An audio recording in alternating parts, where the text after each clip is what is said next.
Hey, what's up, everyone? My name's Lionel. I'm your host for LT Productions, and you are watching I Watch You Watch. We are covering Married to Medicine. This is season 11, episodes 7, possibly 8, but I think it's 7. I appreciate everyone for coming to my channel. Please like this video and also subscribe, and you can leave your comments below. Let's get into this episode. Now, I came to just announce this is not going to be a long video. Even though there was an event, I was bored. How do y'all feel about the episode? I don't feel like Married to Medicine is really giving. They're stuck in this cycle that they've been stuck in for a while. They finally stopped punishing Quad, which is cool. But not much is going on. We're too busy still dealing with what happened last year and all this stuff, and it's just like, where are we going? What I will say is that I think that Purveyors of Pop is becoming stuck, at least on Married to Medicine, on what to do. Because you keep hiring new people for one season and getting rid of them. That's kind of like how Atlanta was. Like, y'all don't even give these folks a chance to grow. The only person you let grow was Anila for a minute, and she didn't really grow. People didn't really like her because she was doing some weird stuff and also had this black scent. But it's like, even at this Met Gala tonight, on the episode, it was, how can I say this? I've seen just about as many former cast members as current members of Married to Medicine. And for some reason, we're stuck with people that don't even belong on this show. Anyway, so we start off the episode. There's still a bunch of Met Gala planning. Quad caught wind of what Jackie's been saying about Phaedra, that she's not really coming through with anything. She's in the car with King, her I said, his husband, her boyfriend, and also Phaedra, telling her all this stuff. And Phaedra was like, well, I don't understand why she couldn't come to me and all this stuff. She's trying to throw me under the bus when I'm trying to help her out with her scandal of last year. At least let me help you up a little bit before you try to throw me under it. I said, that's some good shade. But what Phaedra said later on in this episode bothers me. I'll get to that in just a second, because it's just like, y'all are not consistent and y'all are quite fake, and only want one person to be real out of this group, which is weird. They are going to Dr. Heavenly and Damon's lake house. They're having a celebration for their son Zachary, who is going off to medical school for dentistry. It's an alma mater that Dr. Heavenly went to and all that good stuff. We see little interludes of Toya teaching her son to clean up and all that good stuff. She's doing a lot more than what Simone and Cecil been doing. Just saying. I forgot what other interlude there was. Who cares? So everybody gets over there. The only people that are not invited are Contessa and Brownleaf. Everybody gathers around. They have 2 decks. I said, okay, y'all, get up there. The women, I think, were at the top level, and the men were at the bottom level. Talk a little bit about Dr. G and all that good stuff. They get a little bit on King to find out how long him and Quad have been dating. It's been 14 months. You know, I look at King and I think that he's playing, at least this far in the game, he's playing the reality TV game great, or at least playing the relationship great. Somehow he's in the background, but not in the background. I don't know how to say it. It's just like, you can tell that he has a lot of self-confidence, but he does not overshadow Quad. He does not try to compete with her or anything to that nature, because, you know, some people are just waiting for the time to shine.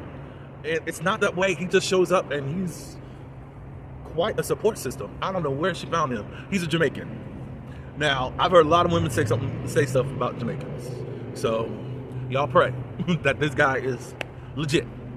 Dr. Heavenly said something on her review last week, like, after, when Quad was crying last week, she cried some more after they got back inside that night, and also that morning. And Dr. Heavenly was telling King, I think Dr. Heavenly said that she stayed in her room that night. He said, you don't get tired of that? And he just said, look, let her get it all out. So obviously this man is one patient man, so it looks legit to me. Anyway, so upstairs, the ladies are talking, and Toya's being the ringleader of holding people accountable and saying, we're not really, first she talked about the trip, said, Phaedra, you, contestant, and Brownleaf cannot host any more trips. It was supposed to be something to bring us all together, and it was not. And some of them were a part of the Ish show. I agree. So it's like, whatever. No, y'all can't host no more trips. It was a good location, and that's cool. Contessa got on Heavenly saying that you need to apologize to Contessa. She said that she's going to try. And Toya was like, no, you need to do that. Da-da-da-da-da. And she said, well, I'm going to do better than what Phaedra's doing. So they call out Phaedra for not really showing up for Dr. Jackie, as she is one of the co-chairs of this Met Gala and all this good stuff. She said, I'm going to come through and all this stuff because, it's $100,000 that's supposed to be raised and all that good stuff. And Phaedra said, look, I can just back out of it and you can do it, Heavenly. And she's like, no, I just want you to do what you said that you were going to do. And she's like, I'm going to do what I'm saying I'm going to do, da-da-da-da-da. Then they get on why wasn't Contessa and T here, Brownlee. I mean, but Contessa's a friend. She don't have to be here for real. Like, I don't know, Toya. I'm not saying that Dr. Heavenly does not have to be accountable for anything. I just want to understand why only a few people within the group always got to be accountable for something. But you all gave Dr. Jackie a pass. I've seen all of your internet messages in support of her, and I wish I could find them now. So it's weird, and I'm going to say something about Phaedra later on in this episode, because it's like... But Phaedra got shade for days in the confessionals, and when she talked to other people, she don't have that same attitude in front of Jackie's face. Anyways, that was it from there. They did do like congratulatory cheers to Zach as he goes off to medical school. Folks are getting, well, I'll go to Phaedra. Phaedra has some time with Brownleaf, and she just can't believe that Dr. Jackie threw her under the bus. Blah blah blah blah, and of course they were talking about Dr. Heavenly. Oh, Dr. Heavenly is Dr. Jackie's dog, and I think Phaedra said that Dr. Heavenly's going to try to work things out with Contessa. And she said, well, you're trying to work things out with Contessa. How come you're not trying to work things out with me as far as I need an apology? I say, give it up, lady. She don't respect you. She don't like you. You don't respect her. You don't like her. Begging for an apology from someone that you want a genuine apology. If she hasn't given you anything genuine, why do you think that she's going to do it now? Now you're trying to push her into something that you know that you're not going to really get. So either you keep chasing her or you move on with your life and just say F her. It's that simple, lady, in my opinion. I don't know why you chasing after whatever, but look, someone that could be as disrespectful and mean and bullyish as many people on the internet want to say that Dr. Heavenly is, why do you care? Move on with your life.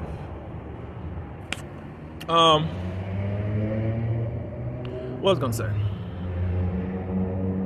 Yeah, so Phaedra got all the jokes, the shade, and all that behind Dr. Jackie's back, but she wasn't really saying all that. Whatever. Folks are getting ready for the event. Most of the cast look a mess. Y'all got too much money to not be able to hire the right type of stylist. What is going on in Atlanta since y'all supposed to be such the black mecca of everything? Y'all can't get these doctors who can afford you in some better attire? Dr. Simone, no. She probably would have done better with an updo with that type of dress she had on, but no. Toya, are we going to a funeral? Contessa, Lady Liberty. Quad looked okay, but of course she gonna have something dramatic on her. She had that big old flower. She looked okay. We get a scene with Dr. Stacy and her husband, who's new to the cast. This is what I'm saying. You mean halfway through the season, we're now meeting this new person, which is weird to me. Y'all did this to Audra, or not Audra, the last one. Y'all did that, and it's just like, what? It's so weird to me. Like, we don't even have a chance to like them, and then y'all take them away, and we're like, where are they, and what's going on? Oh well. We see Anila, and all of them. We just see everybody. You know, they're doing all these auctions to try to raise money for Kira something. We meet the father and the husband of the woman who did lose her life while she was trying to deliver their children. So it was cool, George. So they were raising money for that. Not a lot of people were even giving. So I'm like, who did y'all invite to this event? All these doctors up in here and they don't have no money? Y'all don't have no socialite? Contessa said that she's a socialite. She's not gonna let Heavenly get to her. But you will say square up hoe at a ranch. Okay, socialite. Oh, did y'all see Scott getting Botox? I am not against it. I'll just say that much. If you want to look a certain way, go ahead and do it. If you got the money, go ahead and do it. So they came up with like $55,000. There's this date that Phaedra got to go out on. I guess she dated this guy years ago who looks quite in his 60s, in my opinion. He said, well, this time when we go on this date, you're gonna have to give out a little bit. You're gonna have to do a little bit more. I said, oh, Phaedra. Well, you are the head doctor. Let's get it going. Let's see. Dr. Heavenly was making jokes about Phaedra. Oh, Dr. Jamin and Dr. G, they finally had words and spoken up about how they feel, and they got everything situated. So they're in a better place. I think that was nice. Because I was like, let's not have the men involved in the women drama like that, where it's causing dissension between them. No. Let's see.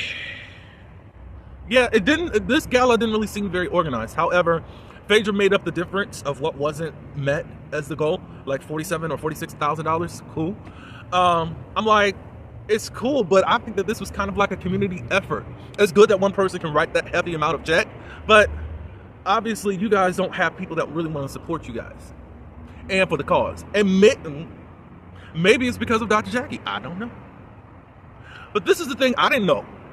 Phaedra said that she had 2 difficult cesareans. I believe that you were one of the people that were supporting Dr. Jackie last year. You mean to tell me you couldn't speak up to Dr. Jackie and saying, hey, look, I am somebody that had to deal with issues, and I'm offended by that. But you all supported her, and y'all dogged out Quad. And that's why I just look at y'all crazy and fake. But whatever, that's all I do have for this show. Y'all are boring now, but I will still watch you over Potomac any day. I'm hearing that's boring too. So this whole refresh thing that y'all was so, I'm so glad Candace and Robin are gone. That sure did fade away really quick. I was going to watch that reunion, but I only wanted to watch it because of Karen. But now Karen is doing what Karen does, and y'all are going to let her get away with it and allow her to use her, whatever is going on with her, as her excuse, whatever. Salt Lake City's the only thing exciting me. Hopefully something comes along. But y'all let me know how y'all feel about this episode and about how Married to Medicine is going thus far for you. So I appreciate everyone for coming to my channel. Like the video. You can also subscribe and leave your comments below. Until the next one, peace.